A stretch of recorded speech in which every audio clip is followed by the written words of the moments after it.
বান্দা যদি সম্পদের মালিক হয়ে যায়, বান্দার বাহাদুরি বেড়ে যায়, বান্দা গরিবকে মানুষ মনে করে না। আল্লাহ তাআলা নবী সাল্লাল্লাহু আলাইহি ওয়াসাল্লাম হাদিস শরীফের মধ্যে ঘোষণা করেছেন, ইমামুন আদিল। চেয়ারম্যান সাহেব কিছুক্ষণ আগে বক্তব্য দিছে কিনা? 4 বক্তব্যের কারণে আজকে হাদিসটা পাঠ করলাম। বিশ্বনবী রাহমাতুল লিল আলামিন বলে, উম্মত, যেই বান্দা দুনিয়াতে নেই পরায়ণ শাসক, যেই বান্দা মানুষের উপর জুলুম অত্যাচার করবে না।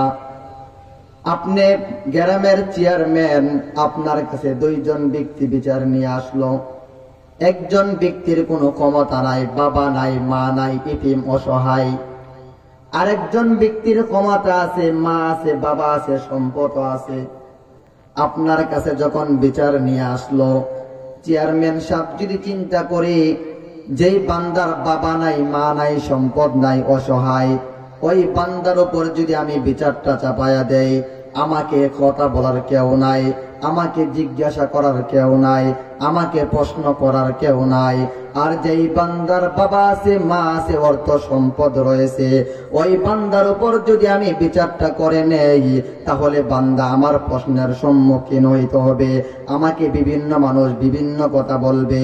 ওই বান্দা যদি চিন্তা করে না না না, আমি গরিব ব্যক্তির উপর জুলুম অত্যাচার করে বিচারটা করে নেই, আমাকে ক্ষমতা নাই কেউ কোনো কিছু বলার, হাসরের ময়দানে আল্লাহ নবী বলেন ওই বান্দা আরশের নিচে জায়গা পাবে না। আর যেই বান্দা দুনিয়াতে চেয়ারম্যানের কাছে 2 জন ব্যক্তি যখন বিচার নিয়ে আসবে রে ভাই, ওই চেয়ারম্যান যদি চিন্তা করে ক্ষমতা থাকলে থাকবে, না থাকলে নাই, ক্ষমতা দেওয়ার মালিক কে? আপনাকে চেয়ারম্যানের চেয়ারে কে বসাইলো? আল্লাহ কোরআনে বলেন, তুইজ্জু মান তাশা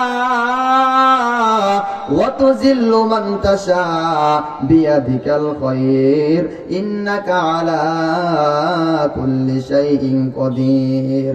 বান্দা ইজ্জত দেওয়ার মালিক আমার আল্লাহ, বেইজ্জতি করার মালিক আমার আল্লাহ। বান্দা তুমি যদি চিন্তা করো যেই বান্দা অপরাধ করেছে, ওই বান্দা ক্ষমতা থাক বা না থাক, ওই বান্দার উপর আমি বিচারটা করব। রহমাতুল লিল আলামিন বলে, উম্মত, যেই বান্দা দুনিয়াতে সঠিকভাবে বিচার আচার করতে পারবে, যেই বান্দা সঠিকভাবে বিচার করবে, জুলুম অত্যাচার করবে না, হাসরের ময়দানে, যেই হাসরের ময়দানে জমিনটা হয়ে যাবে তামা, অর্ধ হাত উপরে সূর্যটা চলে আসবে, বান্দা তোমার ওই মুসিবতের দিনে আমার আল্লাহ তোমাকে আরশের নিচে জায়গা দিবে। সুবহানাল্লাহ। যদি সঠিক বিচার করতে পারে পুরস্কার বড়, আর যদি সঠিক বিচার না করে চেহারার দিকে তাকাইয়া ক্ষমতা থাকার জন্য যদি বিচার করে, দুনিয়া তো লাঞ্ছিত হবে, আখিরাত তো লাঞ্ছিত হবে। সেই জন্য আল্লাহ কোরআনে বলে, গোলাম, তোমরা যদি আল্লাহ তাআলাকে দেখতে চাও, তাহলে 1 নম্বর কি? আমলে সালেহ করে নাও। আমলে সালেহ মানে আল্লাহ যা বলেছে দুনিয়াতে করার জন্য বান্দা তা করতে হবে, ঠিক কিনা? আল্লাহ নামাজ সবার উপর ফরজ করে দিল রে ভাই, আমার আল্লাহ রোজা ফরজ করলো কিনা? নামাজ ফরজ করেছে আল্লাহ তাআলা, রোজা ফরজ করেছে। যাকাত যাদের উপর ফরজ হয়েছে তাহারা যাকাত দিতে হবে। যাদের উপর আল্লাহ হজ ফরজ করেছে বান্দা হজ করতে হবে। আল্লাহ তাআলা প্রত্যেকটা মুমিন মুসলমানের উপর 5টা জিনিস ফরজ করে দিল, বান্দা এইগুলা তুমি দুনিয়াতে করতে হবে। কোন জিনিসের জন্য নামাজ ছাড়া যাবে না, দুনিয়ার সব কিছু ছাড়া যাবে কিন্তু নামাজ ছাড়া যাবে না, ঠিক কিনা? 1 নম্বর হলো আমলে সালেহ করে নাও।